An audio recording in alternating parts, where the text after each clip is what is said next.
कहते हैं सती सावित्री ने यमराज के हाथों से भी अपने पति के प्राण छीन लिए थे। यह केवल एक पौराणिक कथा नहीं बल्कि हर उस भारतीय स्त्री के अटूट विश्वास का जीवंत प्रतीक है जो अपने सिंदूर की रक्षा के लिए पूरे ब्रह्मांड से लड़ सकती है। जय श्री राधा कृष्ण। आज के इस आधुनिक युग में जहां रिश्ते जरा सी आंधी में बिखर जाते हैं, वहां वट सावित्री पूर्णिमा का यह पावन व्रत हमें सिखाता है कि निश्चल प्रेम और संकल्प में कितनी अद्भुत शक्ति होती है। इस पावन अवसर पर जब एक सुहागिन महिला वटवृक्ष के चारों ओर कच्चे सूत का फेरा लेती है तो वह केवल एक पेड़ की परिक्रमा नहीं कर रही होती बल्कि अपने वैवाहिक जीवन की हर कड़वाहट, आर्थिक तंगी और अनहोनी को हमेशा के लिए पीछे छोड़ने की कामना कर रही होती है। और इस दिन की साधना को मानसिक और आध्यात्मिक पूर्णता देता है स्कंद पुराण का यह सावित्री स्तोत्र, जिसे स्वयं सृष्टि के पालनहार भगवान विष्णु की चेतना से जोड़कर देखा गया है। भगवान विष्णु द्वारा रचित इस स्तोत्र का महत्व वट सावित्री पूर्णिमा के दिन बढ़ जाता है। इस दिन वट वृक्ष की परिक्रमा करते समय या पूजा के बाद इस स्तोत्र को अवश्य पढ़ना या सुनना चाहिए और पति की लंबी आयु की कामना करनी चाहिए। इस चमत्कारी स्तोत्र का वर्णन स्कंद पुराण के प्रभास खंड के 165वें अध्याय में मिलता है। इस स्तोत्र को स्वयं भगवान विष्णु ने रचा है। अगर आप एक स्त्री है तो इस स्तोत्र को हर हाल में अवश्य सुनिएगा, और अगर एक पुरुष है तो अपने परिवार और धर्मपत्नी तक वट सावित्री पूर्णिमा की रात्रि के पहले इस स्तोत्र को अवश्य पहुंचाए। इस वीडियो को अपनी हर उस सहेली, बहन या रिश्तेदार के साथ शेयर करें जो इस वट सावित्री पूर्णिमा पर व्रत रख रही है। आपका यह एक शेयर किसी की पूजा को और अधिक फलदायी बना सकता है। कमेंट में जय माता सावित्री जरूर लिखें और आगे भी हमसे जुड़े रहने के लिए चैनल को सब्सक्राइब करना बिल्कुल ना भूलें। आइए सुनते हैं विष्णुकृतं सावित्री स्तोत्रम। ओम विष्णुकृतं सावित्री स्तोत्रम। विष्णुः उवाच नमोऽस्तु ते महादेवी भूर्भुवः स्वस्त्रयीमयी सावित्री दुर्गतरिणी त्वं वाणी सप्तधा स्मृता सर्वाणि स्तुतिशास्त्राणि लक्षणानि तथैव च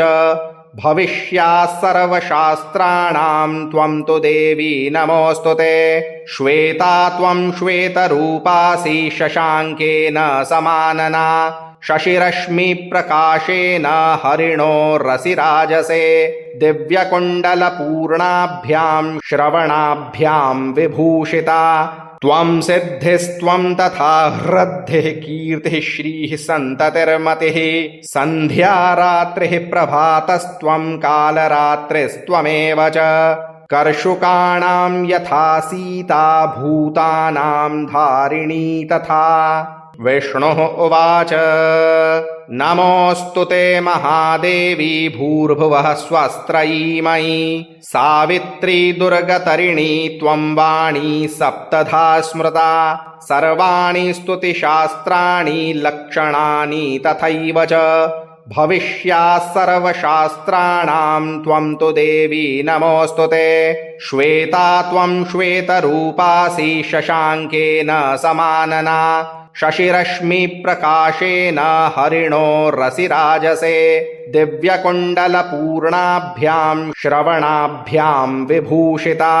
त्वं सिद्धिस्त्वं तथा हृद्धिः कीर्तिः श्रीः सन्ततिर्मतिः सन्ध्या रात्रिः प्रभातस्त्वं कालरात्रिस्त्वमेव च कर्षुकाणां यथा सीता भूतानां धारिणी तथा। विष्णुः उवाच नमोऽस्तु ते महादेवी भूर्भुवः स्वस्त्रयीमयी सावित्री दुर्गतरिणी त्वं वाणी सप्तधा स्मृता सर्वाणि स्तुतिशास्त्राणि लक्षणानि तथैव च भविष्याः सर्वशास्त्राणां त्वं तु देवी नमोऽस्तु ते श्वेता त्वं श्वेतरूपासि शशाङ्केन समानना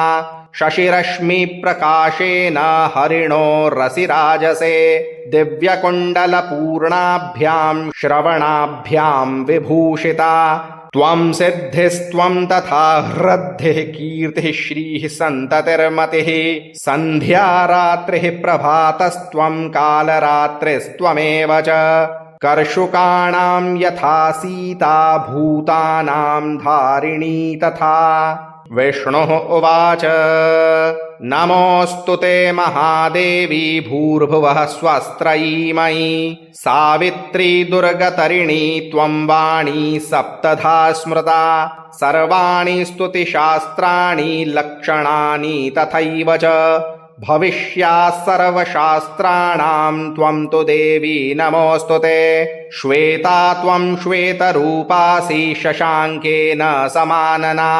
शशिरश्मिप्रकाशेन हरिणोरसिराजसे दिव्यकुण्डलपूर्णाभ्यां श्रवणाभ्यां विभूषिता त्वं सिद्धिस्त्वं तथा हृद्धिः कीर्तिः श्रीः सन्ततिर्मतिः सन्ध्या रात्रिः प्रभातस्त्वं कालरात्रिस्त्वमेव च कर्षुकाणां यथा सीता भूतानां धारिणी तथा विष्णुः उवाच नमोऽस्तु ते महादेवी भूर्भुवः स्वस्त्रयीमयी सावित्री दुर्गतरिणी त्वं वाणी सप्तधा स्मृता सर्वाणि स्तुतिशास्त्राणि लक्षणानि तथैव च भविष्याः सर्वशास्त्राणां त्वं तु देवी नमोऽस्तु ते श्वेता त्वं श्वेतरूपासि शशाङ्केन समानना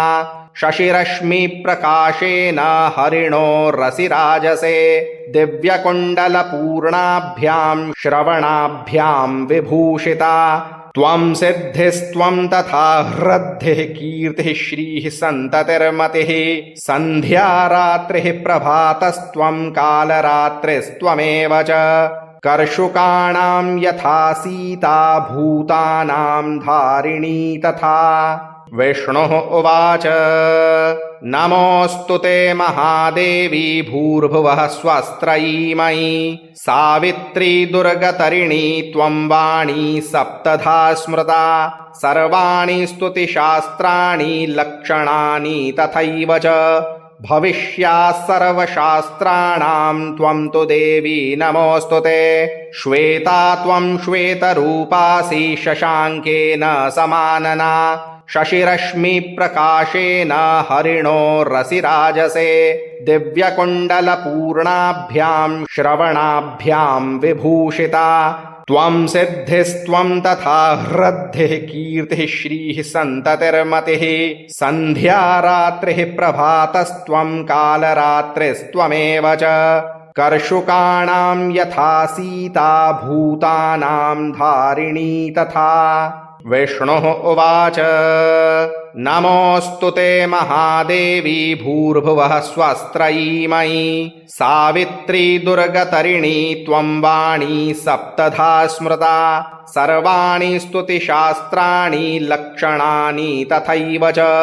भविष्याः सर्वशास्त्राणां त्वं तु देवी नमोऽस्तु ते